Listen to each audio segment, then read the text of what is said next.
You might not be accustomed to seeing azaleas blooming here in July, but these are Encore Azaleas. The Encore is a group of azaleas. There are a number of varieties within this group of many shapes, sizes, flower colors. But the notable thing about the Encores is they bloom in the off-season. They'll begin blooming around about midsummer and then bloom well into the fall and then bloom again in the spring. You know, the name Encore means repeat performance, and that's exactly what these azaleas do. Now that makes pruning them difficult because I want to just talk a little bit about pruning azaleas this time of the year. If you look behind me at the more traditional azaleas, they are not blooming now, and this is a great time to do any pruning on them that you may need to do. Finish up your pruning on azaleas by the middle or latter part of July at the latest so that you avoid interfering with the flowering of these plants next year.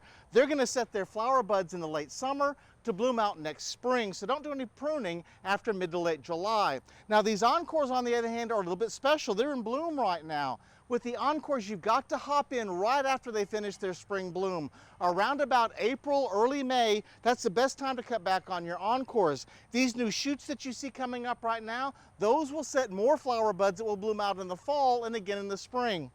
So if you can, avoid doing much pruning on your Encore azaleas this time of the year. Now finally, don't forget all of the spring flowering shrubs tend to set their flower buds in the late summer the year before. So if you have spring flowering shrubs at this point, avoid doing a lot of extensive pruning on them or you may negatively affect flowering next spring. For Get It Growing, I'm Dan Gill with the LSU Ag Center.